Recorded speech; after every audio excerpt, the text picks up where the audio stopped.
정치의 IQ를 키워드립니다. 정치생쇼 지금부터 시작하겠습니다. 대한민국 최고의 정치 토크쇼를 표방합니다. 네, 갈 길은 멉니다만은 여러분 정치생쇼와 함께 하시면은 똑똑한 유권자, 민주시민이 되겠습니다. 민주공화국의 주인이 되겠습니다. 자, 모시겠습니다. 숙명여대 객원교수이신 우리 박진영 교수님 어서 오십시오. 아이고, 오늘은 이렇게 오시나? 예, 어서 오십시오. 아이고. 어디 갔어? 내려오십니까? 아이고, 어서 오십시오. 아이고, 우리 박 교수님.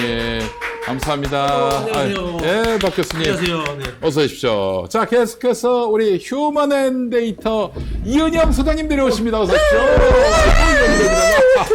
이렇게 내려오실 때마다 요란하게 내려오세요. 네, 우리 이은영 소장님 오셨습니다. 감사합니다. 자, 오늘도 여러분과 함께하는 정치 생쇼. 할 이야기가 너무나 많이 있는데 말이죠. 여러분들께 우선 좀 광고 좀 하자면은, 저희 김용민 TV가 제작한, 6여걸. 네. 캘린더가 나왔습니다. 여러분, 자, 많이 구매해 주시기 바라겠습니다. 구매해 주시면 우리 평화나무가, 한국 보수를 바로 잡는 차원에서, 한국 개신교회의 건강성 회복을 위해서 애쓰고 있습니다. 저희 변희재 미디어워치 대표 고문 말씀은 우리나라 보수 정치 세력의 기반 90%가 보수 개신교라고 합니다. 네네. 보수 개신교가 그분들이 나쁜 분들이다, 악당들이다 이런 얘기를 하는 게 아니라 그분들 중에는 이제 애국하는 마음은 갖겠지만은 법을 몰라서 혹은 기본적으로 목사님들의 잘못된 꾀임에 의해서 이 법을 어기시는 분들이 많이 계시는데 이런 분들에게 건강하게 민주공화국 시민으로서 역할을 하시는 길이 무엇인지를 저희가 일러드리고 또 그렇게 해서 우리 정치 개입하시는 목사님들 선거 때 그저 함부로 정치 개입하지 마시라고 또 열심히 좀 노력하고 있습니다. 여러분 평화나무에서 많이 좀 도와주시기 바라겠습니다. 자, 우리 박진영 교수님, 이은영 소장님 어서 오십시오. 지금 예산안 문제는 조만간 어떻게든 가타부타 결론이 나겠죠? 이제 박홍근 대표가 전화 안 받는다고 했으니까 국민의힘이 알아서 하겠죠. 사실 조영 원내대표가 굉장히 불쌍한 처지죠. 본인은 사실 이거 네. 충분히 합의될 만하다고 판단을 할 거예요. 예. 대통령실에서 안 받으니까 요즘 주호영 재평가론이 나와요. 그러니까. 왜냐면 이 양반이 나름대로 그냥 여야 협상을 원만하게 진행하려고 애를 쓰는데 워낙 저 대통령실이 계속해서 어떻게 만든 경찰국인데 그걸 갖고 예비비해서 예산 쓰라는 거야? 존심이 있지 말이야. 그거 빨리 편성해. 편성 안 하면은 합의 안 해주겠다는 거 아니에요, 한마디로. 지금 법인세는 이제 민주당이 양보를 한 셈인 거고, 네. 경찰국하고 법무부의 정보단, 무슨 심의단인가 그거잖아요. 네. 그게 지금 시민단체나 민주당에서 헌법재판소에 헌법 소원을 내놨어요. 그렇지. 이거 어떻게 받아줘? 정부 조직법을 개편하지 않은 상황에서 네. 대통령령으로 시행령으로. 부처를 만들었단 말이야. 네. 부서를 만들었단 말이야. 네. 그런 상황이기 때문에 그 항목을 정해서 예산을 줄 수 없으니까 부서에 법무부나 행안부에 예비비로 써라. 네. 이게 사실은 정당한 이야기예요. 합리적이지. 합리적인 이야기예요. 네. 그런데 이제 그렇지 말고 아예 그냥 정규 편성하라고 좀 이러고 있는 거고. 아니 그러면은 국민의힘에서 커트를 하고 합의된 것까지만 합의해서 일단 통과를 시키는 게 국민을 위해서도 민생을 위해서도 필요한 거 아니에요? 근데 그냥 완전히 그냥 쌩까버리고 지금 또 대통령실의 압박에 의해서 정치를 파행으로 몰고 가고 있어요. 지금 국민의힘이 하는 행위가 야당이 하는 행위고요. 지금 야당이 하는 행위는 정부 여당이 하는 행위란 말이죠. 국민의힘은 지금 당심 100%로 정신이 없어요. 네. 다 왜 이렇게 눈치를 보지? 당이 아니에요. 그건 네. 당이 아니에요. 지금. 당이 아니에요. 오히려 제가 보기에는. 개헌군이 와가지고 지금 하는데 가만히들 다 따르고 있어요. 네. 당이 그래요. 아니에요. 자, 우리 배고픈데 먼저 먹고 시작할까요? 예. 스트레스 받는데 그냥. 예, 그렇습니다. 먹는 이럴 거죠. 때는 매운 닭갈비가 답입니다. 네, 매운 닭갈비. 예. 잠시 후에 매운 닭갈비 먹도록 하고 우선은 우리 김승범 보험대리점. 네, 김승범 보험대리점. 이것부터 하겠습니다. 여러분, 형사합의, 벌금, 변호사 비용을 보장하는 운전자 보험 얼마에 가입하고 계십니까? 자가용 운전 기준 여성은 월 6,800원, 남성은 월 7,800원입니다. 버스, 트럭 등 영업용 차량 운전자 보험도 월 21,500원에 안내해드립니다. 암, 뇌혈관, 허혈성 심장 질환을 보장해주는 건강보험 얼마에 가입하고 계십니까? 월 3만 원대의 보험료는 갱신하지 않습니다. 지병이 있어서 보험 가입이 어려웠던 분들도 월 3만 원대면은 진단금과 수술비를 보장받는 보험 가입이 가능합니다. 일당 13만 원의 간병인 비용과 각종 진단금을 지급해드리는 간병인 보험도 월 3만 원대입니다.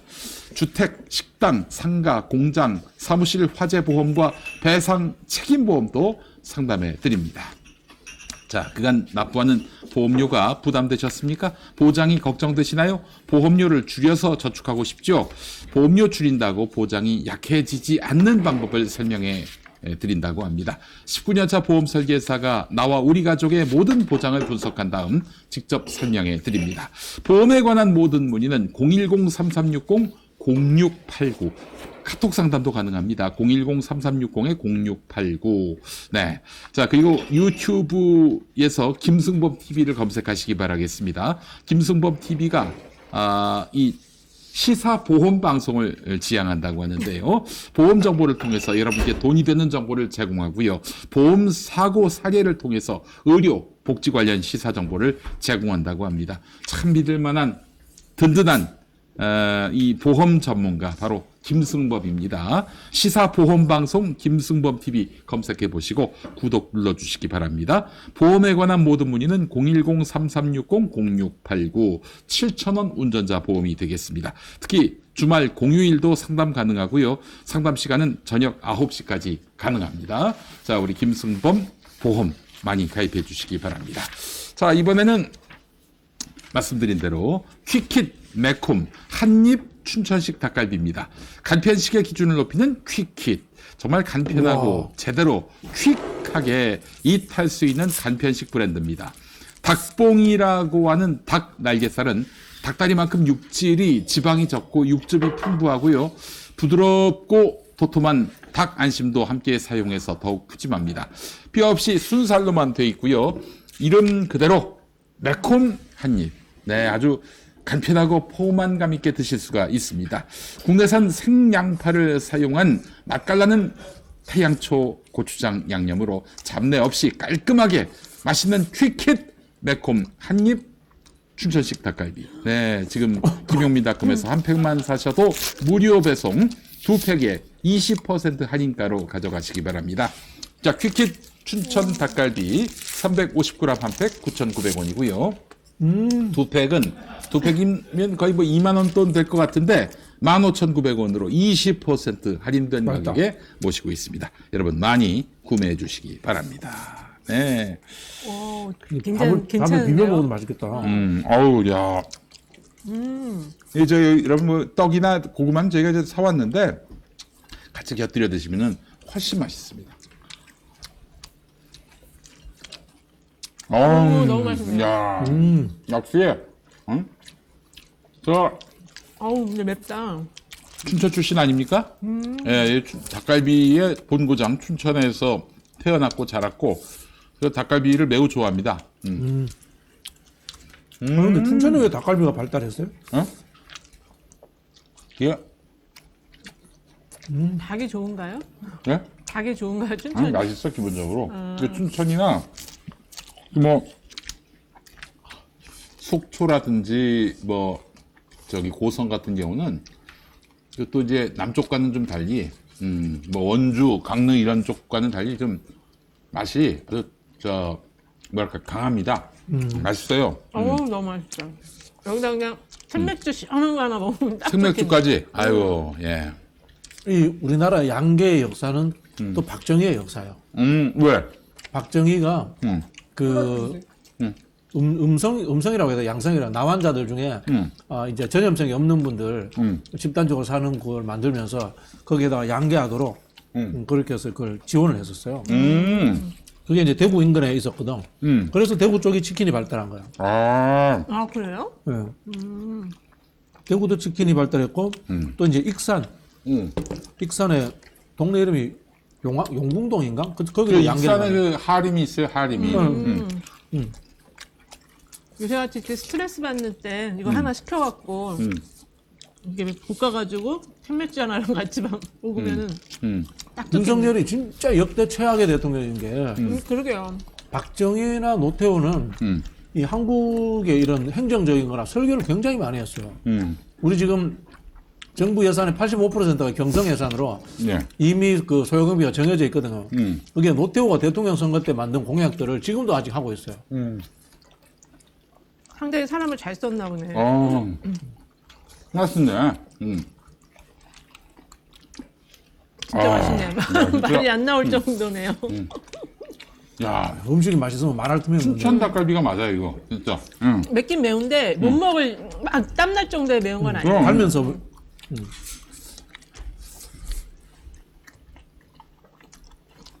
자, 퀵하게 이 하는 네 퀵주스 되겠습니다. 오늘 저녁에 닭갈비 땡기시는 분들 많으시겠다. 오늘 많이 네. 닭갈비 많이 드시겠는데요? 내일 눈 온대요. 이렇게 눈 오는 날 닭갈비 짱이죠. 그럼. 하얀 눈 위에 빨간 닭갈비. 원래 옛날에 여기 합정역에도 닭갈비집 되게 많았는데요. 에이. 물론 이제 춘천의 맛을 그대로 살린 닭갈비집도 많이 있는데 역시 춘천 닭갈비는 춘천 가서 먹어야. 그렇죠. 네. 군대 갈 때 그 춘천에 제가 배기 보러 갔어요. 아, 그랬어? 그 전날 가서 이제 친구들하고 춘천 시내에서 닭갈비에 소주 마시잖아요. 그 기억이 나네요. 아이고. 전날에 가셨구나. 아침에 들어가셔야 되니까. 예. 그 대구에서 올라오신 거예요? 네. 아이고. 고구마랑 떡하고 이렇게 같이 먹으니까 더 맛있네요. 야채 좀 오늘 넣어가지고. 닭갈비만 드리기로 했는데 네. 이 박진영 교수님이 자, 떡하고 이런 거 섞어서 주라고. 아, 뭘 요구하는 게 많아. 아, 정말 오늘 이렇게 먹으니까 진짜 맛있네. 이거 완전 춘천이야, 완전. 네. 춘천을 갈 필요가 없어, 이제 막. 여기다 밥 같이 먹어도 되고. 그리고 나중에 그 프라이팬에다가 네. 밥을 얹어가지고 이 양념 갖고 볶음밥 만들어도 돼요. 그렇죠, 그렇죠. 김도 뿌리고. 아, 그 볶음밥도 만들 수 있어요? 이 집은 뭐 안 되는 게 많아, 이렇게. 그래요. 치즈도 좀 올리고. 네, 그 민주당을 닮은 것 같아. 투쟁도 안 돼. 장외 집회도 안 돼. 뭐, 안 되는 게 없어. 안 되는 게 많아. 근데 닭이 엄청 크네. 뭐, 난 심지어 그런 생각까지 들어요. 어떻게 저 국민의힘 같이 저 쓰레기 정당이 집권을 하나. 지난 야당 때 정말 열심히 그 사람들이 장외투쟁을 했어요, 저희. 깽판했죠, 깽판. 예. 그것도 노력이라고 국민이 높이 좀 점수를 쳐주셨나?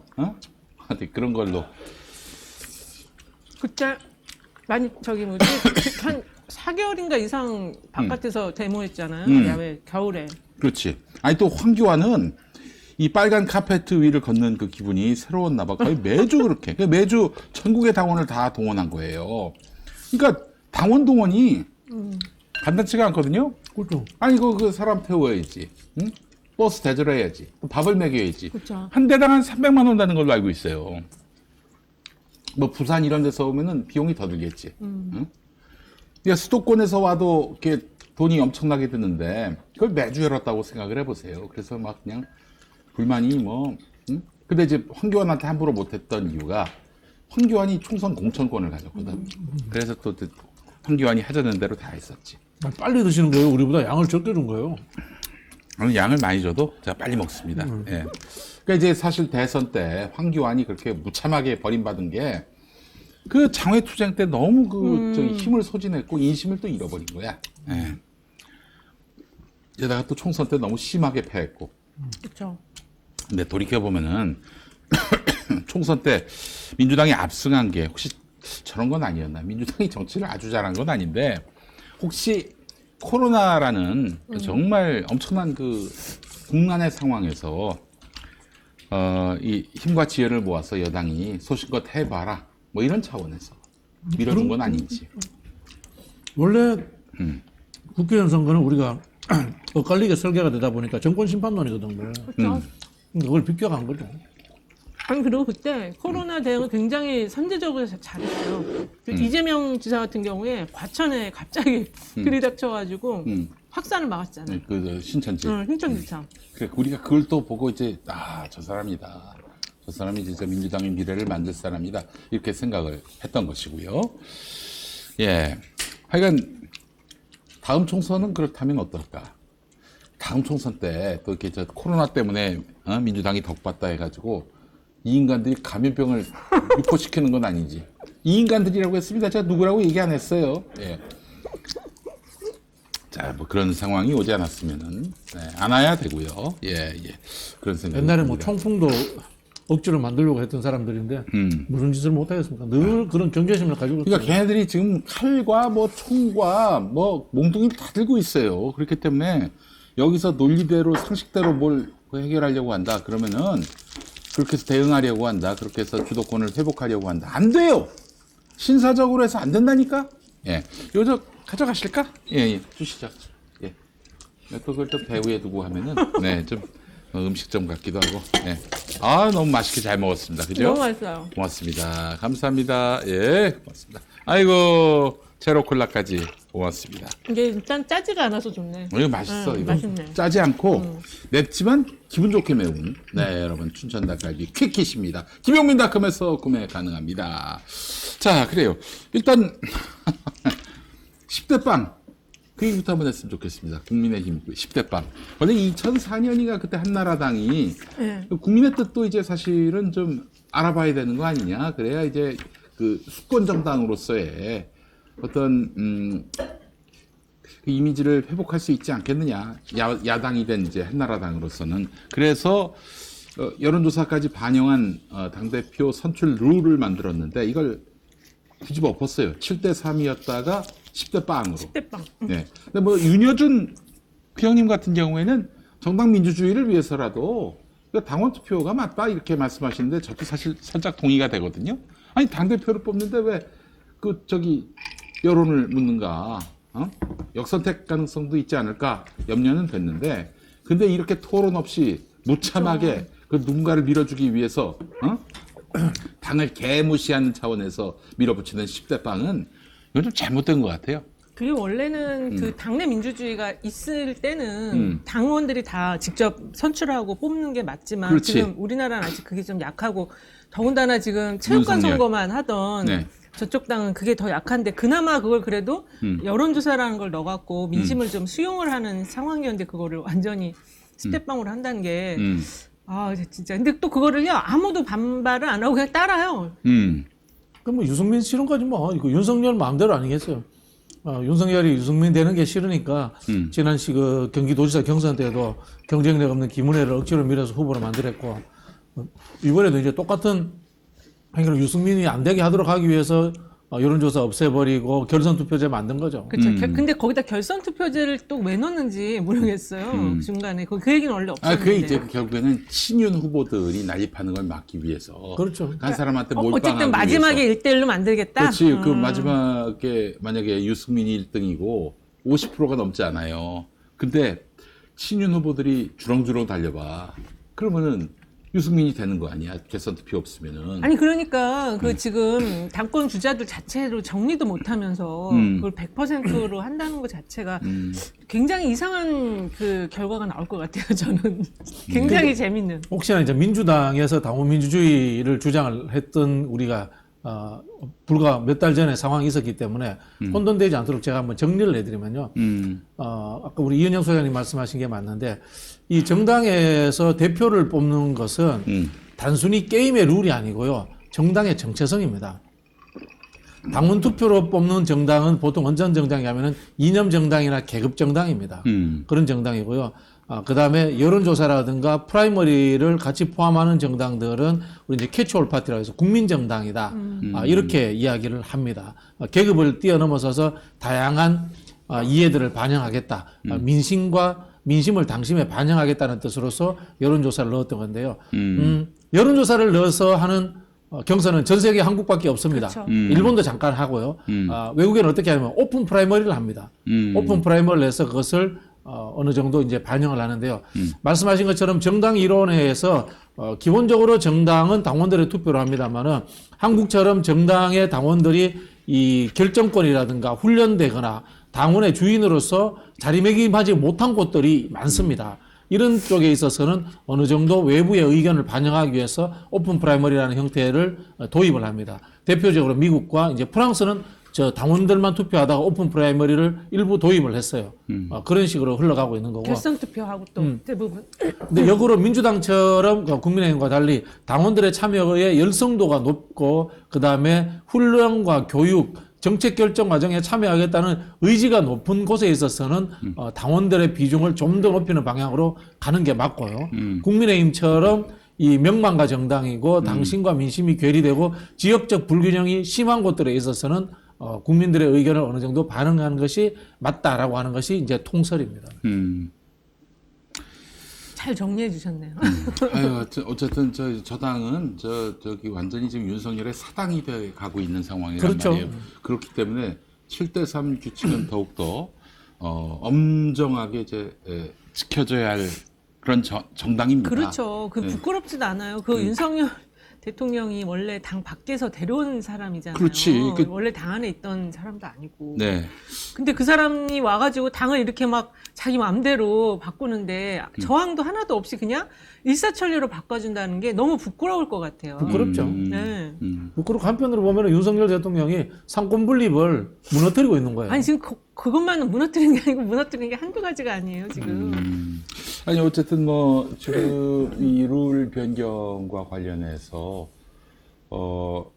만약에 강신업이가 된다 그러면은 야 이건 진짜 민정당 이후로 전두환이가 만든 민정당 이후로 국민의힘은 완전히 허물어지는 거예요.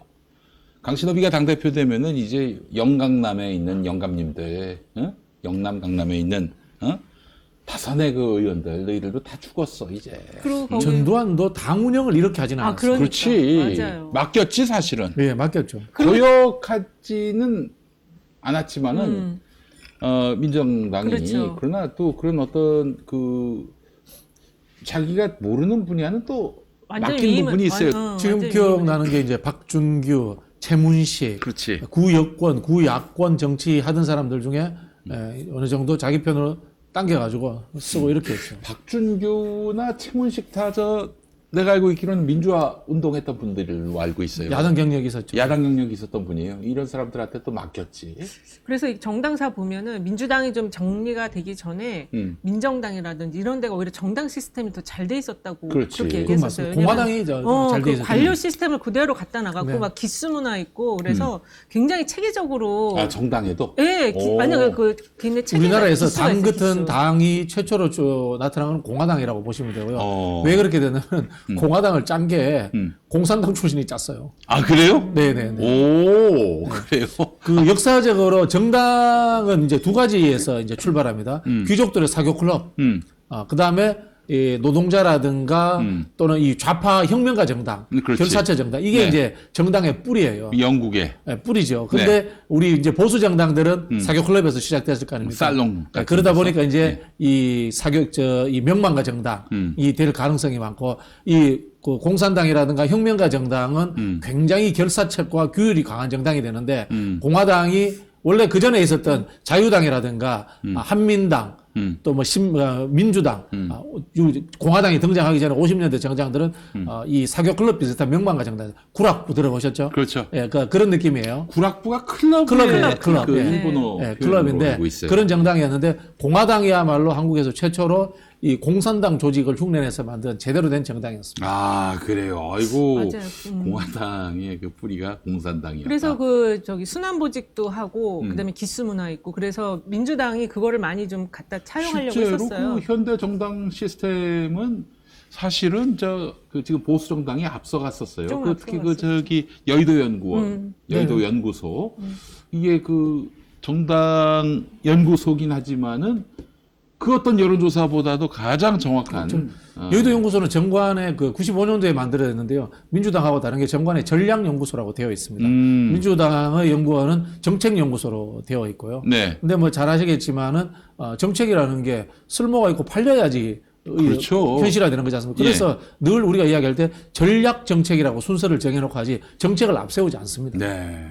하여튼 10대 빵 이렇게 되면은 이제 총선 때 같은 경우에는 그 총선 때 그 후보 그 대선 때도 그 이렇게 10대 빵으로 가는 겁니까? 그렇진 않겠지. 설마. 대선은 또 다르겠죠. 대선은 지금 당대표는 7대 3이고 대선은 5대 5 아니에요? 대선 뭐 또 자기 편 이기는 쪽으로 또 서로 짜겠죠. 그렇지. 또 윤석열이가 또 그렇게 짜겠죠. 아이고 참 10대 빵, 10대 빵이야. 10대 빵인 상황에서 유승민이 될 가능성은 없죠. 없다고 봐야 되겠죠. 그쵸, 그리고 또 좀 결선 투표제까지 있기 때문에 그러면 두 분 보시기엔 누가 될 것 같아요? 국민의힘 지금 권성동 얘기가 자꾸 나와요. 권성동 얘기가 나와요? 네, 권성동이 될 것 같다. 자꾸 뭐 이런 얘기가 나와요. 오늘 그 박지원 전 원장도 권성동을 눈여겨보고 있다 이랬거든요. 권성동 띄우기지 뭐. 어떻게 보세요, 그 우리 저 박진영 저는 교수님은? 아직도 이 장관들이 나올 가능성이 남아 있다. 권영세 원희룡 뭐 가능성이 남아 있다 이렇게 보고 있고. 한동훈은 아니라고 봅니다. 원희룡이나 한동훈은 결선 투표 가면 이길 가능성이 떨어집니다. 그렇지. 혐오도가 높고 당내에서도 네. 제가 정서가 견제 세력이 강해요. 많기 때문에 예. 예, 그렇고 권영세, 원희룡 그다음에 나경원 정도를 눈여겨봐야 되지 않을까 그런 생각이 듭니다. 그 제도권적 사고는 그렇습니다. 그러나 저희 같이 변방에 있는 사람들은 강신업. 강신업이 된다고 봅니다. 저는 강신업이 중요한 변수가 될 거라고 봅니다. 강신업하고 권성동 붙으면 1대1로 결선으로 가면 어떻게 되나요? 아니 저는 이제 강신업이 갑자기 매개 변수로서 흥행되는 거 아니야? 이 단일화라든가 합종 연행을 만들어낼 수 있는 변수로서 작동할 수 있다고 보고 히트 치면 쭉 가는 거죠. 뭐 그게. 그렇지. 그건 알 수 없어요. 아니, 그리고 지금 당원도 교체되고 있잖아요. 이 피가 교체되고 있잖아 지금. 뭐 이상한. 20만이 추가로 들어갔다 이런 얘기가 있어요. 예. 그래서 100만이 된다. 100만 지금도 계속 넣고 있어갖고 100만을 만든다 이런 얘기가 있어서. 야, 근데 그 20만이 들어가면은 그 10대 빵으로 가면은 그 당원 100%로 가면은 그 새로 들어간 사람들이 당 대표를 정할 수가 있어요. 야, 근데 그 한마디를 그 누가 하느냐? 그 20만 당원에게 야, 얘 찍어 했을 때 일사불란하게 찍는 게 맞다면 찍을 것 같다면은 근데 혹시 그 명령 주체가 전광훈이라면은 전광훈이 접수하는 건데 저는 아마 그 말 윤석열이 안 들을 것 같은데. 초반 레이스를 보다가 선택을 할 거라고 봐요. 아씨 강신업 한번 밀어봐 이렇게 할 수도 있는 거고. 근데 일각에서 또 그런 얘기가 있었어요. 김건희하고 윤석열하고 생각이 좀 달라서 좀 약간 갈등이 서로 있다. 견해차를 드러내고 있다. 어디서 들으신 얘기예요? 여기서 들은 것 같은데. 제가 이미 듣고 오신 것처럼 말씀하셔가지고 제가 들은 정보 이제 첩보 수준이죠. 첩보 수준에서는 권영세에 대해서 굉장히 집착한다. 윤석열이가 예, 그 이야기까지는 제가 들었습니다. 그게 그 얘기가 여기서 들은 것도 있지만 지금 주말 사이에 그 얘기가 돌았어요. 한동훈 패싱설이 돌아가지고 그 패싱의 이유가 이제 뭐 합수부 단 금융조사단 그거 안 만들어줬잖아요. 행정안전부가 네, 행정안전부 이상민이 안 만들어준 그거하고 또 몇 가지 그 4가지를 들면서 이 지금 한동훈 패싱을 하고 있는데 이제 그게 누군지 김건희인지 윤석열인지 그 이야기가 돌고 있었거든요. 아니 김건희겠지. 그 이야기는 아시죠? 이상민이 국민의힘 의원들하고 굉장히 관계 좋다는 거. 관료들하고도 관계가 좋고 일은 안 하고 술 먹고 뭐 이제 밥 먹고 두루뭉실하게 이런 거. 그렇게 지내는 모양이에요. 그래서 행정안전부 이야기 들어보니까 우리 MC장관이 행안부 관료들을 좀 아나 봐요. 취재를 했구나. 요즘 일이 없어서 탱자탱자 놀고 편하고 있다는 좋지 얘기가 뭐. 있어요. 탱자탱자. 아니 행안부가 대한민국 부처 중에 정부 부처 중에 가장 바쁜 데거든. 그쵸? 다 내무부 아닙니까? 내무부. 응? 행안부는 일 안 하려면 아무것도 안 해도 돼요. 아 그래요? 왜냐면 조직 관리이기 때문에 새로운 일을 안 하면 새로운 조직이 만들어진다거나 뭐 또 새로운 어떤 일이 벌어진다거나 이러면은 일이 많은데 그 일이 없으면은 일이 없는 거예요, 진짜. 일이 없어서 결국에는 그 이태원 참사 당시에 아무 역할도 못했어요. 그 휘하에 경찰이 있고 소방서가 있는데. 예. 물론 일선 경찰과 일선 소방서에 종사하시는 분들은 고생 많이 했죠. 근데 위험 대비를 하지 못했다는 거는 이게 뭐 말해주는 바가 많습니다. 지금 이 윤석열 대통령이 김종대 전 의원도 얘기한 것처럼 이 이제 국가 체계를 좀 다르게 바꾸려고 하는 그 과정에서 국정원을 갖다 쓰고 기무사를 다시 살리고 정보 그 기관을 새롭게 만들면서 기존에 이제 윤석열과 좀 이렇게 친윤이었던 그 젊은 사람들이 지금 반발을 하면서 그 국정원 기조실장도 나간 거고 한동훈도 약간 팽당한 거다 이런 얘기가 있고 또 그 천공이 또 한동훈 그러면 한동훈이가 깝쳤구나. 뭔가를 한 것 같아. 그래서 해가지고 어쨌든 그 주체 세력들 간의 갈등 있는 것 같아요. 그래서 그 김건희 도이치모터스 그 공판 검사가 나와서 그 깠잖아요. 김건희가 전화로 단말기로 직접 주문했다고 그 건을 가지고 그리고 천공이 한동훈은 더 공부해야 된다. 이런 걸 가지고 지금 내부에서 뭔가 지금 알력이 작동하고 있다. 이런 시선이 있어요. 야, 그 지금 벌써 권부 내부에서 지금 딱 임기말 현상이에요. 딱 임기말 현상. 임기말 현상. 이게 그 심화되면 어떻게 됩니까? 심화되면은 이제 그 전통적으로는 일단 대통령을 인형 만들어서 때려가지고 내쫓고 그거 맞잖아요. 네. 인형 만들어서 때려서 내쫓고 다트처럼. 네. 그다음에 이제 창당 새로 하고 그러는 거죠. 근데 이제 뭐 그 박정희 정권 때도 2인자 투쟁이 늘 있었지 않습니까? 그 김종필 초반에 이게 김종필이 들어왔다가 뭐 자의반 타의반 그래서 쫓겨나지 않습니까? 쫓겨났지. 쫓겨나면서 김영욱이 되고 이우락이 되잖아요. 이우락이 되다가 마지막에는 차지철이 됐단 말이야. 결국 뭐냐면은 가장 강성인 사람, 가장 극단적으로 아부하는 간신이 최측근이 되는 거예요. 그렇죠. 그런 부분에서 보면 권성동이 맞네. 그런 부분에서 보면 우리 이은영 소장님 말씀처럼 강신업은 간신업은 말을 안 듣잖아. 강신업. 네. 간신업이라고. 어제 간신이라고 했어요. 강신업도 만만치 않습니다. 그 말 잘 들어요, 근데? 예. 어우, 지금 뭐 강신업은 뭐. 한동훈이 아부를 잘할 것 같은 그런 느낌은 좀 아니야, 스타일이. 그렇지. 한동훈은 술도 안 한다고 하잖아요. 콜라 먹고 간다잖아요. 아무를 안 하지. 술을 안 먹으면 대한민국에서 출세를 못 합니다. 예. 대표적으로 김용민 씨라고. 예. 더군다나 검찰도 지금 특히 근데 술을 안 먹어서 우대받을 수 있는 동네는 힘들어요. 목사밖에 없어. 목사. 목사는 괜찮잖아요. 교단은 괜찮잖아요. 술 안 드셔도 되잖아요. 목사님들도 되게 잘하세요. 목사님들도 먹는 분들은 먹어. 아주 그냥 대단히 꺾으세요. 우리 저 선배, 그 교단, 우리 교단은 아니지만은 아주 보수 교단의 목사가 된 선배는 예전에 대학생 때 학부 때 폈는데 세상에 이거 보셨어요? 했는데 하트 모양의 연기가. 옛날에 그런 거 많이. 아니 근데 목사님이 담배 피면 안 돼요. 그건 잘 모르겠는데 술 마시지 말라는 거. 나중에 담배 회개하면 못하게 돼요. 하는 건 한국적인 한국적인 거 아니에요? 뭐 관습이고 그래요. 나중에 회개하면 돼.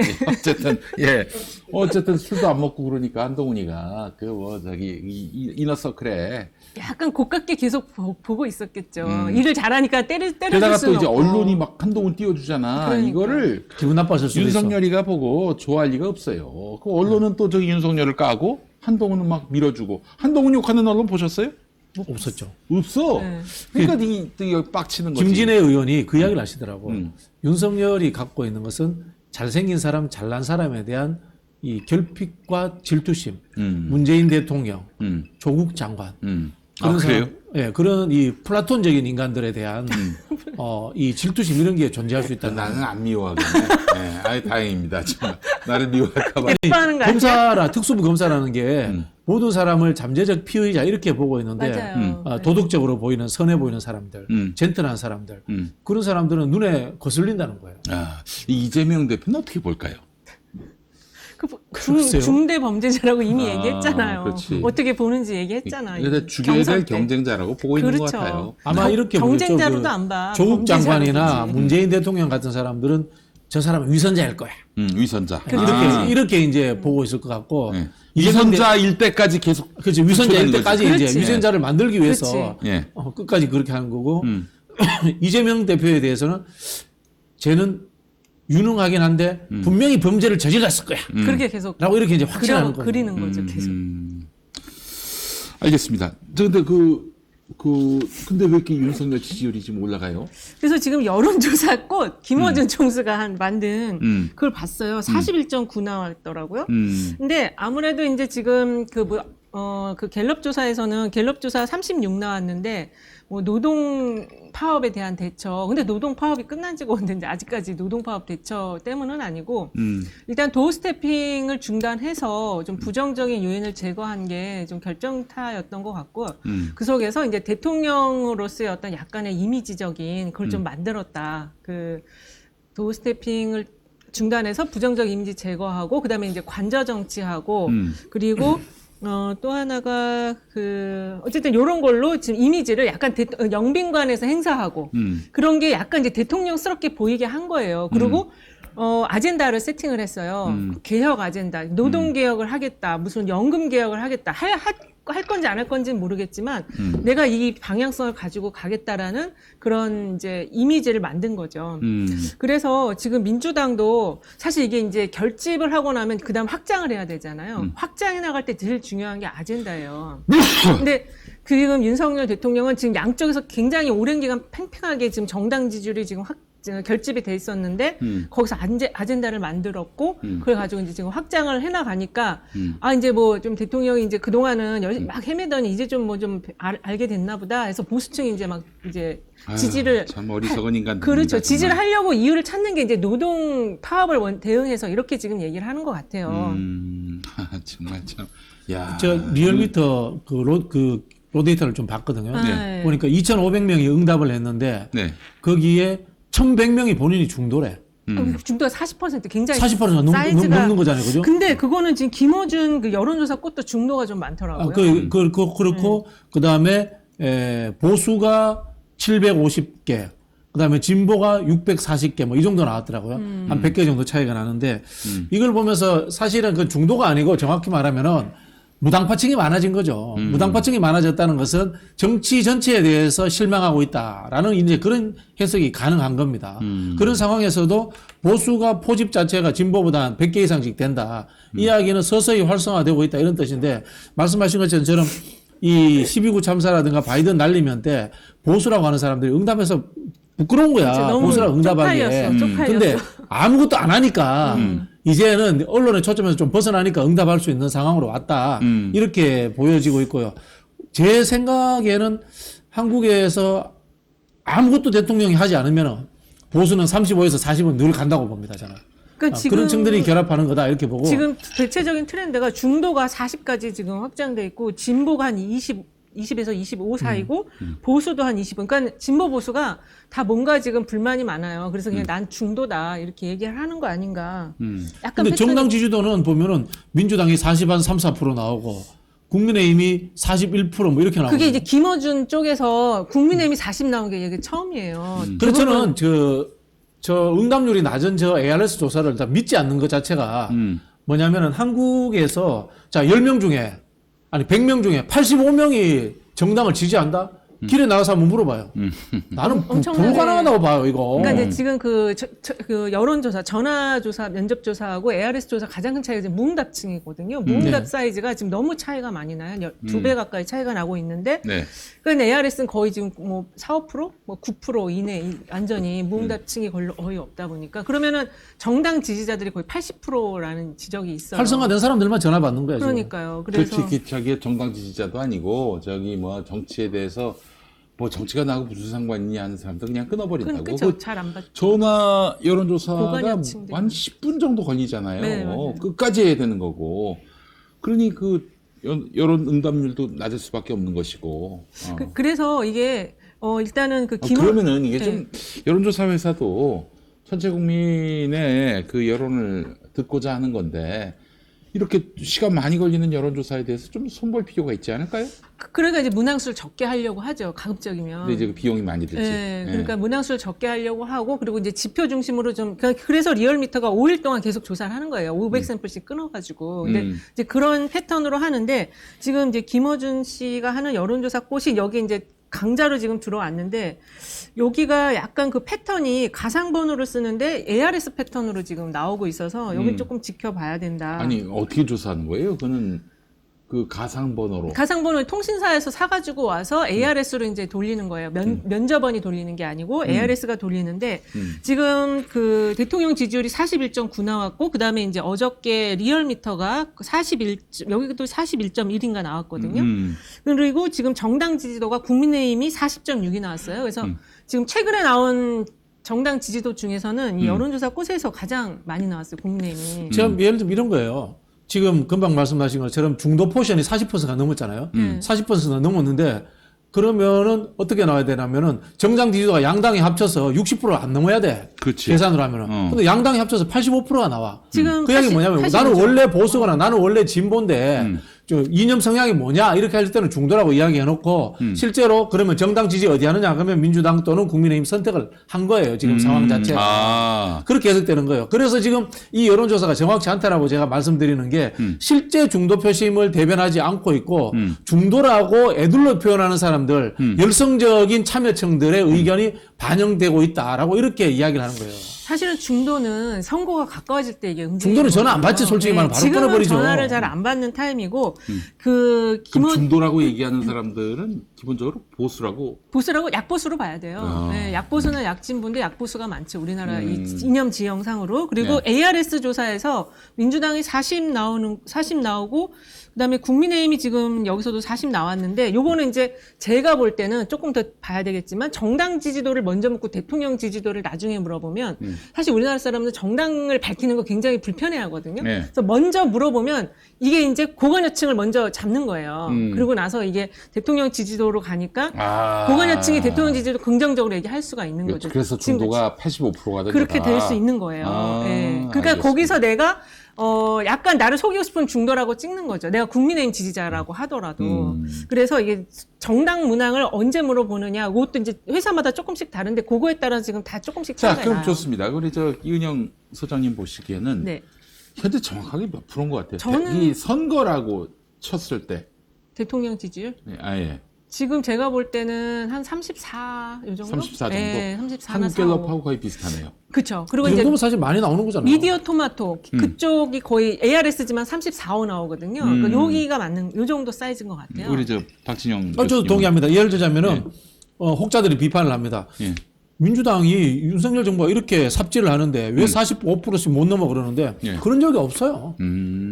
우리가 그래 민주당이 압승했다는 총선에 정당 득표 몇 프로 했겠어요? 35%, 36% 합니다. 많아야 37, 8% 합니다. 40%를 넘긴 적이 없어요. 정당 득표. 기본적으로는 이제 선거 때 4대4대 2구조. 그래서 2구조, 이 사이즈를 잡는 싸움이 선거고, 그리고 이제 지금은 선거가 아니기 때문에 사실 333이나 뭐 3.5대 3.5대 2.5 뭐 이런 구도여야 되는데 지금 좀 과열돼 있죠, 사실. 과열돼 있는 그 열성 지지층만 과열되어서 지금 들어와서 이제 응답해주고 있는 거예요.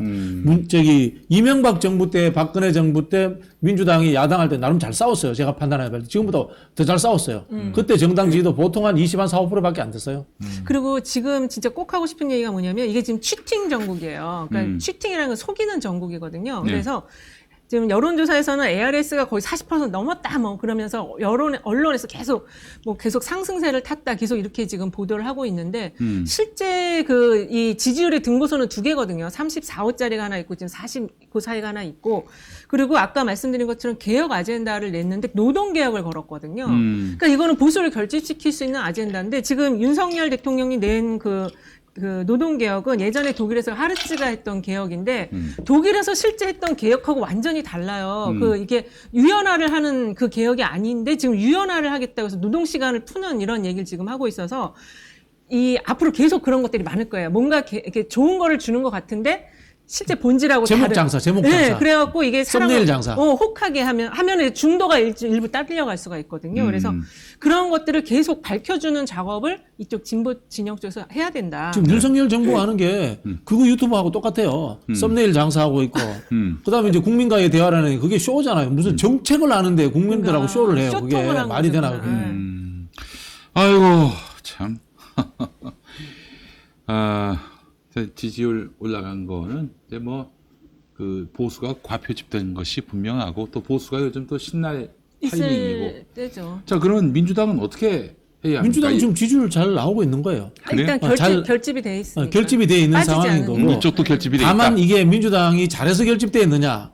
그건 아니에요. 그건 아닌 게 윤석열이가 뭐냐면 싫어가지고 싫어서 지금 결집돼 네, 윤석열이가 싫어서 결집된 것과 예. 이재명 개인의 인기 대선 때부터 이어져 온 인기 요게 지금 작동하고 있는 거예요. 그러니까 네. 그 인기에 너무 지금 과도한 수사를 하니까 이걸 지켜내야 그렇지. 된다. 이게 같이 맞물려 있어서 너무 피곤해요. 지지자들이 근데 이제 지금. 민주당이 여기서 그냥 그 뭐 이렇게 수세적인 입장만 계속 취해야 되는가, 수비만 해야 되는가, 공세적으로 전환을 해서 그 큰 싸움을 좀 벌이는 게 좋지 않을까? 그걸 지금 준비를 해야 돼요. 내년 이제 새해로 넘어가니까 새해는 이제 어떻게 할 건지, 진짜 장외로 나가서 한 4개월 할 건지. 그래서 제가 이제 그 여론조사에서 이걸 읽은 거예요. 윤석열 정부가 잘못하고 있다가 57% 되잖아요. 네네. 57%인데 윤석열 정부가 정말 잘못하고 있다가 49.7%, 50%야. 정말 싫다라는 국민들이 있단 말이에요. 그렇지. 그러면은 이 50% 잡으면 이기는 거잖아요. 네. 민주당은 이 정말 싫다라는 국민들에게 발을 맞춰줘야 돼요. 정당은 국민들보다 한 발짝 앞서 나가야 돼요. 그렇지. 김대중 대통령이 늘 했던 이야기잖아요. 반발짝만. 국민들보다 반발짝만 앞서 나가라. 네. 그런데 민주당은 국민들보다 늘 뒤처져 있잖아요, 지금. 네. 그게 문제 아니겠어요. 자, 강성 지지자 운운하면서 막 강성 지지자가 지금 국민의 50%예요. 예. 49.7%면 국민의 50%가 윤석열 치하에서 살기 싫다 이야기를 하고 있잖아. 글쎄 말입니다. 그러면 말이라도 민주당이 윤석열 정부 쫓아내야 되겠습니다. 이런 이야기 해야 된다는 거예요. 네. 근데 지금 저쪽은 책임당원, 이쪽은 권리당원 거의 100만? 여기 120만. 거의 120만, 비슷해요. 그죠? 2층을 자꾸 강성 지지층이라고 하면은 누가 무너지겠어요? 음. 여기를 자꾸 때리면은 결국 당 지지율이 무너지는 건데. 그거 어떻게 해야 돼요, 그러면은? 그러니까 지금 혁신위원회 그런 전략가들이 들어왔다고 한다면 그 지금 내년도 투쟁 계획을 좀 짜야 되지 않아요? 혁신위원회가 저 장경태 의원이 저는 뭐 이제 위원장입니까? 우리 저기 네, 이 프로 보시는 분들이 댓글로 저를 욕해도 되는데 최근에는 저 외에 전략가는 저는 없는 것 같아요. 그저 전략 좀 만들어 주세요. 저 외에는 없는 것 같아요. 솔직히 자, 말씀드리면. 전략 좀 들려주세요. 요새 양문석영이 좀 하더라. 아, 양문석영이 좀 하더라. 1월부터 인정. 1월부터 나가야 된다. 거리에 나가야 된다. 네, 양문석 형하고 우리끼리 이제 토론에다가 합의된 정리가 그래요. 원내투쟁 두 가지. 첫 번째, 빨리 국정조사를 시작해라. 지금 예산투쟁 빨리 접고 국정조사를 하면서 국정조사에서 조그마한 건덕지가 나오더라도 12구 참사 관련 특검으로 넘어가도록 그렇지. 다시 걸어야 된다. 아, 좋습니다. 네, 이걸 해야 되고 그다음에 이상민 탄핵을 빨리 해야 된다. 이걸 이제 국회 내에서 빨리 해야 된다는 거고요. 맞아요. 두 번째는 이제 장외투쟁인데 장외투쟁에서 첫 번째는 빨리 전국을 일단 한번 순회해라. 거점 도시들을 전국을 순회하라. 전국을 당 대표와 지도부가 순회를 해라. 당 대표가 지금 하고 있죠. 민생행보하고 있잖아요. 경찰 하고 청. 있는데 거기에 좀 더 정치 투쟁의 성격을 가미시켜라. 장외 집회를 하면서. 장외 집회를 해서 그렇게 하면서 그게 국민 지지층도 편하고 당 대표도 편하고 국민들도 편하다는 거예요. 싸우는 게 편해요, 사실 해보면. 그래야 여론의 회자가 되는 것이고. 예. 그게 첫 번째. 두 번째는 장외투쟁에서 광범위한 연대를 만들어라. 변희재도 데리고 오고, 김무성도 데리고 오고, 유승민도 데리고 오고, 윤여준도 데리고 오고, 그리고 좀 보수적이고 색깔이 다르더라도 반윤석열에 동의하는 모든 사람들을 모아라. 라는 이런 이제 전략을 말씀드리고 있습니다. 변희재하고 제일 먼저 손잡은 김용민이가 참 난세의 그 전략가라는 생각이 듭니다. 전략을 실천한 그렇죠. 분이죠. 실천을 하시. 뭐 말보다도 실천으로 우선. 그래서 저는 이제 6월부터 손잡았습니다. 너무 일찍 5월부터 손잡았어요. 거기에 연대의 폭을 넓혀가지고 예. 제가 그분 4명한테 이름을 지어줬어요. 4대 천왕. 김용민, 네. 안진걸, 예. 최대지, 예. 변희재. 예. 여기 한 명 더 천왕에 들어가고 싶어하는 분이 계세요. 누구요? 누구예요? 양문석 박사. 양문석 박사도 넣어주고 해서 그래서 자꾸 연대의 틀을 넓히세요. 자꾸. 아, 좋습니다. 아, 이거 앉은 예. 거는 정말 4대 천왕이에요. 네. 그럼요. 아니, 정말 지금 이 국면에서, 제가 처음에 이제 변희재 씨하고 손잡을 때는 변희재가 여기 뭐 먹을 게 있어서 왔다라고 얘기하는 사람들이 있더라고. 야, 먹을 게 정말 뭐가 뭐 인정할 것이 다 있나. 닭갈비. 아니 먹을 여기가 거 말이야. 많아요. 여기가 저 정권을 잃어가지고 지금 야당이 됐고 앞으로 무수한 가시밭길이 예상되는데 여기 뭐 먹을 게 있다고 변희재가 오겠어요. 아니 변 대표가 윤석열 편에 붙었으면 장해찬보다 훨씬 출세했을 거 아니에요. 그럼 얼마나 잘 먹고 잘 살았겠어. 그거 정신이 없는 사람들이야, 그냥 진짜. 변희재가 여기 뭐 먹을 게 있어서 왔다. 그런 식으로 얘기하면서 아니 나 참 그. 근데 지금 아유. 이상민 탄핵안은 빨리 어떻게든 해야 돼요. 그거 안 하고 넘어가면은 이게 흐트러져. 이 전국 순회 집회하면서 네. 뭐 정말 그 거기 그러면은 또 이제 지지층이 결집되지 않겠어요? 그쵸. 그 집회가 있단 말이에요. 낮도시에 있단 말이에요. 가면서 오면서 또 모인 사람들끼리 또 만나가지고 또 공감대 형성하고 끝나고 술 한잔하고 하루 종일 그 지역에서는 민주당의 아젠다가 이슈가 되는 거예요. 그 전국을 돌아봐. 그 전국적 이슈가 된다고. 물론 민주당 지지층이 중심이겠지만은 그분들을 신나게 해줄 필요가 있다 이 얘기예요. 그 막 으쌰으쌰하게 그쵸. 명분을 주고 그래야 하는데 지금 뭐 뭐가 화를 발산할 뭐가 언론은 있어야지. 계속해서 네. 이재명을 보험주자로 그러니까. 몰아가고 있고 또 민주당의 대응은 좀 미적 뭐 술에 물 탄 듯 물에 술 탄 듯한 뭐 그래서 이런 얘기하면 또 아침마다 무슨 최고위원회의에서 하는 말 들어봤냐 다 봅니다 여러분 제가 안 보겠어요 다 봅니다 근데 그렇게 그 국회 최고위원회의에서 나온 발언 이걸로 세상이 바뀌냐 이거예요. 아니, 나 그거 좀 포맷을 바꿨으면 좋겠어요. 저놈들이 긴장하냐 이거예요. 그게 아니죠. 그 똑같은 말을 예를 들면 뭐 수영만 그쪽에서 한다든지 저쪽 돌아다니면서 하는 그럼요. 거죠. 엑스포 공원에서 한다든지 대전 엑스포 공원 또 광주의 5.18 역사문화공원에서 한다든지 그래봐. 이거 얘기가 다르다니까. 맞습니다. 김대중 대통령도 늘 똑같은 이야기를 사람 바꿔가면서 장소 바꿔가면서 하셨어요. 네. 그래야지 이제 국민들이 쉬운 이야기에 익숙해지거든요. 젖어들거든요. 지금 윤석열이 하는 짓도 그거 아닙니까? 젖어들게 하고 있잖아요. 국민들을. 본인의 실수에 젖어들게 하고 있잖아요. 그렇죠. 이 최고위원 면면을 보면은 정말 선명한 그런 개혁 노선의 최고위원들인데 왜 이렇게 실내에만 계시는지 모르겠어요. 저는 요새가 약간 그 지난 대선 때 그 분위기 같은 느낌이 들어가지고 그 진보는 정리하면 안 돼요. 무조건 돌격이에요. 그럼 돌격이야 돌격. 진보는 제가 그렇게 해요. 외발 자전거다. 멈추면서는 쓰러집니다. 늘 앞으로 가야 됩니다. 진보는 늘 새로운 이슈, 새로운 싸움을 만들고 새로운 적을 만들어내는 게 또 진보의 실력이에요. 근데 너무 적이 많으면은 피곤합니다. 적은 소수파. 네, 적이 너무 많으면은 맞아요. 누군가 뒤에서 둔기로 때려서 내가 쓰러진단 말이야. 아유, 그럼 누가 안 되지. 때렸는지 몰라. 큰일 나 그러면.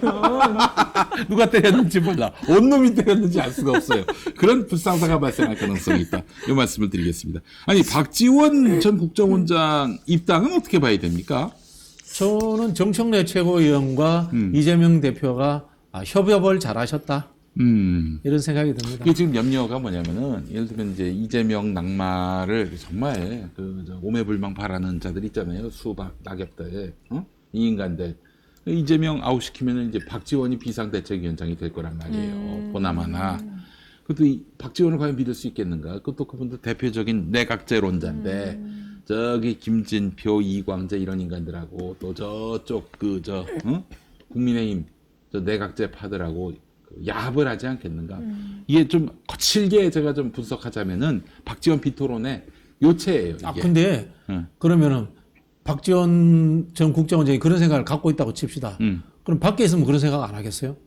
밖에 있으면 영입돼서 비대위원장으로 와요. 김종인 영입돼서도 오는데 그거는 안 맞는 이야기예요. 그래요? 제가 그리고 봤을 때. 내각제를 지들이 추진해봐야 이거 되겠어요? 그게? 박지원 전 원장은 내각제를 하고 싶어 하더라도 대통령이 자꾸만 얘기를 하셔가지고 대통령이 관심 있으신 것 같던데. 우리 누가요? 박지원 전 장관. 그렇진 않고. 아니, 하는 말이시긴 한데. 제가 들은 바로는 정치를 제일 즐기시는 분이잖아요. 그렇죠. 정치를 계속 하고 싶다는 거지 당장 무엇이 되고 싶다는 건 아닌 것 그리고 같습니다. 내가 아직 대통령이 될 가능성이 있다, 가망성이 있다. 아니, 이게 일종의 어떤 정치인의 지참금이나 그럼요. 마찬가지. 그런 그게 생각해요. 심장이지. 그게. 지금 민주당 국회의원들이 그런 생각이 없어서 문제인 거잖아요. 그렇지. 지역 구의원 하고 있잖아요, 전부 다. 네. 장래 대통령이 되겠다 이런 꿈을 가지면은 저렇게 따뜻한 방 안에서 멈춰 있지 않는다고. 예. 야. 이제 박지원 국정원장이 가지고 있는 약간 어두운 측면들이 존재하지 않습니까? 다양한 갈등의 중심축에 있었다. 그리고 정치를 정의감보다는 본인의 이익관계 우선시 생각한다. 그리고 또 노련하다는 것은 오래됐다. 구시대 인물이다. 그런 뜻이기도 하거든요. 그런 측면에 있어서 저는 약간의 그 리미트 한계는 둘 필요가 있다고 봐요. 지역 정치 당장 하지 마라. 박지원 전 국정원장이 그런 하지 말라. 뭐 이런 이야기. 또 분명히 좀 한계를 그을 필요가 있다는 생각이 들고, 그리고 가능하면은 당의 틀 안에, 당직을 뭐 아주 사소한 거라도 하나 맡겨가지고 당의 틀 안에서 이재명 지도부 아래에서 활동하는 사람이라는 관계성이 만들어지면 좋겠다라는 그런 좀 조언을 좀 해드리고 싶습니다. 왜냐면 지금같이 좀 답답한 전국에 박지원 전 원장이 그래도 스피커로서 그렇죠. 시원하게 좀 하는 건 있잖아요. 그러니까 그런 역할을 좀 맡아주시면 되게 도움은 될 것 같아요. 아니 176명 중에 박지원 원장보다 못한 사람 그럼, 천지고. 맞아요. 예, 그 정도 스피커가 없어 지금 민주당에는. 176개 떡 중에 살짝 맛이 가서 새콤해도 굉장히 그 많은 향기를 풍겨내고 하는 그런 떡이 있어도 돼요. 알겠습니다. 그러면 뭐 박지원 원장 입당은 이제 뭐 이재명 대표가 정청래 최고위원과 협의해서 결정했다는 점, 뭐 이거를 존중하는 차원으로 우리가 받아들여야 되지 않겠는가 하는 생각이 듭니다. 그래요. 자, 김진표 국회의장은 도대체 지금 어떤 그 사고를 하고 있는지. 본인 스타일인 겁니다. 노무현 정부 출신 인사들 20명 모아놓고 식사한다. 그러는데 이게 이 양반은 또 어떤 지금. 저는 김진표 의장의 성향에 대해서는 우리가 우려를 삼을 필요 있지만은 활동에 대해서는 크게 걱정 안 해도 된다고 알겠습니다. 그러니까 화합하는 그런 자리. 이제 이분도 이제 정치를 그만둘 때가 되니까 자기 정체성 확인인데, 자기 정체성 확인에 이분이 김대중 대통령 시절에 세제실장 했잖아요. 세제실장 했다는 것을 늘 자랑을 하고 있고, 노무현 정부는 이제 자기 정부라고 생각해요. 그렇죠, 그렇죠. 자, 그러다 보니까 그 정체성 확인의 측면이라고 보고, 저는 우리가 위험하게 봐야 될 사람은 김진표 의장이 아니다. 위험하게 봐야 될 다른 수박은 따로 존재한다. 조금 밖의 수준의 수박도 아니고 따로 존재한다는 말씀을 저는 드리고 싶습니다. 네, 그래. 아이고 나쁜 분이라고 생각하진 않아요. 다만 이제 성향 자체가 이제 문제. 살아온 배경 자체가 우리하고 결이 다른 부분이 분명히 있는데, 뭐 어쨌든, 마지막을 좀 아름답게 하고 싶다 그런 취지라면요, 뭐 그분은 뭐 비토할 이유는 전혀 없죠. 예. 그 의장이 이렇게 합의안을 냈는데 대통령이 그거를 막는 게 더 잘못된 거죠. 그러면 기분 나빠서 그냥 당신의 중재안 갖고 통과를 시키든지 그렇지. 해야 그냥 되지 빨리 않을까 통과시켜. 싶은데, 그렇죠. 그럴 것 같진 않아요. 어떤 느낌에. 예. 근데 이제 김진표 의장의 스타일이 굉장히 온화한 줄 아는데 그렇지 않습니다. 성격 굉장히 급합니다. 그래요. 네, 그 추진력이라든가 이런 게 또 탁월하기 때문에 표현이 그렇습니다만은 그 옆에 가서 우리가 좀 살살살살 좀 해가지고 단독으로 갑시다 이런 거 좀 해야 돼요. 해임 탄핵 소추안도 좀 앞에 가서 제가 늘 지난번에 제가 그 국정조사할 때도 제 친한 의원들한테 그 이야기 했어요. 국회의장실 앞에 가서 한 4, 5일 단식 투쟁하세요. 의장 보고 단독 처리하자라고 하세요. 그런 이야기를 제가 주문한 적도 있거든요. 그래서 그렇게 압박도 하고 때로는 또 아부도 하고 그렇게 해서 또 끌고 가는 겁니다. 저는 이재명 지도부의 위험은 국회의장한테 있지 않고 다른 곳에 있다라고 저는 확신하고 있습니다. 알겠습니다. 김진표 의원, 네. 국회의장으로서 하여튼 뭐 자기 정치 인생의 대미를 삼으려고 한다. 알겠습니다. 아니 그 이태원 참사 유가족들 그 약 올리는 것도 아니고 말이죠. 한덕수는 어제 왜 갔을까요? 응? 맛이 가신 것 같아. 아무래도 지금 그 하는 게 사람은 점점. 도대체 지금 자기가 그 총리 자리에 앉아 있기는 하는 건데 그 밥값을 해야 된다 이런 마음으로 나간 건지. 그런 것 같아요. 응? 대통령이 49제 때 축제 갔다 이런 게 언론에 얻어맞았잖아요. 네. 그러니까 내가 이 틈에 대통령한테 뭐 대신 뭘 하나 한 것처럼 보이기 위해서 행정 절차처럼 한번 가지 아니 않았나 그 그런 거기 생각이 가면은 뭐 유가족들이 막 그 품에 안겨가지고 울 거라고 생각을 했나요? 그런 생각 할 사람이 아니에요. 그래요? 그냥 행정 절차요. 이 사람은 행정하는 기계예요. 별로 영혼이 없으신. 본인이 네. 개인 자격으로 갔다 그랬어요. 개인 자격으로. 아니 총리가 대낮에 그러니까. 개인 자격으로 뭐하러 갑니까? 개인적으로 대낮에 가면은 업무 시간에 업무 이탈인데. 그렇지 개인 자격으로 일과 시간에. 갔다면은 개인 행동한 거 아니에요? 그렇죠. 조직인이. 휴가 냈는지도 한번 봐야 되겠네. 진짜. 참. 알겠습니다. 하여튼 뭐 지금 민주당 뭐 항상 뭔가 좀 새로운 소식이 있는가 싶었는데 새로운 소식이 참 많이 없어서 너무 아쉽기도 하고. 농성한다는 뭐 소문이 있던데요. 농성? 네. 어디서? 국회에서요. 국회에서. 예산 그 정도 예산안. 그래서 내가 예. 아니 근데 농성도 뭐 이렇게 소문이 나고 말이죠. 그래서 농성에 돌입하면 이게 뉴스가 되겠어요? 이미 다 소문이 무럭무럭 난 상황에서. 예. 저는 박지원 원장님이 지난번에 했던 말을 좀 취소해서 주셨으면 좋겠는데 어떤 거? 21세기에 없어져야 될 걸 삭발 단시 장외투쟁 근데 민주당은 그것도 없으면 뭐 아무것도 할 게 없어요. 그거 좀 취소해 주셨으면 좋겠어요. 그걸 다시 살려. 복당 기념으로. 네. 그럼 반대로 장발 투쟁을 하는 거야. 장발 폭식. 투쟁. 예. 장발 투쟁. 폭식. 예. 또 뭐가 있지? 그 실내투쟁. 실내투쟁. 실내투쟁.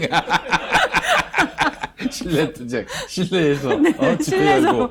실내에서 투쟁하는 거지. 아니 예를 난방기 들면은 틀고. 국민의힘 의원들이 밥 먹으려고 하는데 네. 그 자리에 가서 음식을 다 뺏어 먹어버리는 거지. 그것도 좋은 방법이네요. 근데 좀 지켜보시죠. 그 대표가 천안하고 이제 장회를 한번 갔다 오시면서 예. 조금 이렇게 좀 마음이 조금 나아지셨대요. 아, 그래요? 미국 가신다는 얘기 있던데. 뭐 그까지는 저는 확인을 못 해봤습니다만. 네. 출국 금지 때리는 거 그럴 것 아니에요? 같아. 괜히 그래서 그거 왜 누가 흘렸는지 출금 때릴 것 같은데 당연히. 아니 지금 한번 우리가 구도를 잘 보자고요. 지금 이재명 대표에 대한 수사는 말이죠. 전 끝났어요. 근거가 없어 근거가. 산으로 가고 있어요 지금. 지금 김만배 씨가 저렇게 스스로 목숨을 끊으려고 했던 것처럼 너무 강압 수사, 말도 안 되는 억지 수사가 계속 이어지고 있단 말이에요. 근데 이재명 대표가 제1야당 대표면서 지난 대선 때 0.7%포인트 차로 진, 자기 유력 대선 주자란 말이죠. 근데 대선 경쟁자였던 사람이, 또 어쩌면 차기 대선 경쟁자가 될, 미래의 경쟁자가 될지 모를 그 법무부 장관이 지휘하는 검찰총장 아래에서 벌어지는 수사의 대상이란 말이죠. 누가 봐도 이거는 현 정권에 의한 정치 공작 그리고 야당 압살 차원에서 경쟁자 죽이기 차원에서 이루어지는 수사란 말이에요. 왜 이 화두를 못 건드리지? 이 화두를 왜 민주당은 꺼내들지 못하지? 그렇잖아요. 민주당은 진짜 설령 뭐 그럴 일은 전혀 없지만 이재명 대표에게 뭔가 문제가 있다 하더라도 대선 경쟁자 죽이기 아니냐. 이런 논리로 나가면 검찰이 멈칫합니다. 그렇죠. 정치보복, 그 다음에 40년 회기, 80년으로 회기. 이거 정치 공작. 네, 이거 정치 지금이 공작. 50이냐? 네. 그걸 규정을 해줘야 돼요. 이 상황이 지금 어떤 물론 상황인지. 비웃는 놈들도 있겠죠. 뭐 논리랍시고 또 그걸 앞세워가지고 반박하는 놈들도 있겠죠. 아니 그런 놈들한테 죽어서 할 말도 못한다면 말이 안 되는 거죠. 저는 지금 사법 리스크에 대해서 신경 안 쓰는 게 좋겠다는 생각이 들어요. 아마 제가 예측하는 순서로 갈 거라고 보는데 저는 이 김용, 정진상 두 사람을 엮어가지고 억지로 이재명 대표를 기소하는 수준까지는 끌고 갈 거예요. 근데 빨리 못 할 거야. 빨리 못 할 뿐더러 빨리 하지도 않을 거예요. 왜냐하면 빨리 하면은 1심 재판을 해야 되거든. 그렇지. 재판을 해야 되는데 총선 전에 무죄 나와버린다. 네. 그러면 이게 깔끔하게 정리가 돼버리기 때문에 네. 빨리 진행 안 할 거라고 봐요. 저는 오히려 그건 기소까지가 최종 목표다라고 보여지고요. 저는 지난번에도 말씀드렸지만 대선 때 있었던 허위사실 공표 문제 네. 그걸 가지고 지금 기소가 돼 있잖아요. 네. 1심에서 벌금 몇십만 원이라도 선고를 내기 위해서 최선을 다할 것이다. 저는 그렇게 보여집니다. 그렇게 해서 흠집을 내서 민주당 내에 내분을 일으켜서 분열시키려고 하는 전략을 쓰고 있다. 이렇게 저는 평가합니다. 그 전에 도이치모터스가 기소가 되면 유죄가 되면 저는 안 돼요. 이 정권 아래에서 기소 안 한다고 윤석열, 봅니다, 김건희에 대한 기소는 불가능하다고 봅니다. 그렇게 할 놈도 아무도 없고, 예. 어쨌든 한동훈이 하지 않을까요? 기소되면은 민주당은 어떻게 해야 돼요? 기소되면은 대선 무효되는 거잖아요. 그렇죠. 허위사실 공표가 됩니다. 그죠? 완전 그건 빼박이에요. 그래서 이제 탄핵감이에요. 네, 그냥 탄핵감이에요. 탄핵이에요, 바로. 탄핵이에요. 네. 구약 다 외운다, 그것도. 그것도 탄핵, 그것도 허위사실입법. 아니, 행위에 관한 부분이고. 그거 재판 지금 안 돼, 하고. 아니, 우리가 지난주에 용산경찰서 수사받았는데, 고발인 조사받았는데, 그냥 또 덮을 모양인가 봐. 느낌이 그래. 예. 지금 제가 보기에는 쌤펀치 날리는 사람이 이기는 거예요. 그럼 일단은 저쪽에서 뭐 때리려고 한다 그러면 막 온몸으로 막아야지. 성향은 다르지만 제가 몇 안 되는 인정이라고 했어요. 저보다 높다라는 게 아니고 저보다 낮지만은 그래도 조금은 아는 거라고 인정하는 게 이제 박성민인데 그분이 그 이야기를 했어요. 강한 것이 옳은 것을 이긴다. 그럼 세게 때려야 됩니다. 지금. 오늘 윤여준 전 환경부 장관 나름대로 보수의 책사로 불리는 그 양반 얘기가 이회창 형한테 그랬다는 거예요. 총재로 모시던 이회창 형한테 총재님 그 정치에서 유죄 무죄는 없습니다. 제3의 무언가가 또 있습니다 했더니 아니 어째서 그럴 수가 있습니까? 아니 무죄 아니면 유죄지 어떻게 유죄 무죄 말고 또 있을 수가 있습니까? 그거에 대한 답을 얻지 못하고 깨닫지 못하고 결국 정치를 그만뒀지. 3번 떨어지고 그렇지. 법무부 장관을 포함해서 이른바 그 법률가 출신이라는 사람들이 이 정치 그 무대에서 잘 깨닫지 못하는 거예요. 아니 그 확실하게 그 선거에서 유죄 무죄를 가질 수 있을 것 같으면 법정은 그럴지는 몰라도 그렇죠. 정치 무대에서는 그런 게 어디 있어요. 예를 들자면 문재인 대통령이 똑같은 거 아닙니까? 개인적으로 이 도덕적 이 결벽증이 계시잖아요. 네. 도덕적 결벽증과 그다음에 법조인으로서의 법률적 완결성을 찾아가지고 네. 그 조국 장관 때 문제라든가 윤석열 총장 때 문제를 이 완벽하게 자기 마음대로 못 하신 거잖아요. 그죠? 그렇지. 그런데 이걸 자기는 완벽하게 했다고 생각해. 끝나고 나니까 똑같은 법률가인데 이제 검사라는 법률가 출신에 의해 가지고 이걸 정치적으로 뒤집어 가지고 법률의 잣대로 하려고 하는 이런 상황이 오는 거잖아요. 법률은 완벽하지 않은 거예요, 결국은. 우리 저 박진영 교수님이 그래서 법률가 출신 정치인이 너무 많다. 이런 민주당에도 말씀하세요. 너무 많아요. 예, 항상 그렇게 그 법의 관점에서만 보는 건데 정치는 법을 초월합니다. 법은 도구일 뿐입니다. 아니 지배의 도구입니다. 사형수였던 물론 그 사형 그 선고가 잘못된 거지만은 뭐 아주 그 거짓된 그 정치 공작에 의한 그 이 사형 선고였지만 김대중 그 야당 지도자가 나중에 대통령이 됐잖아요.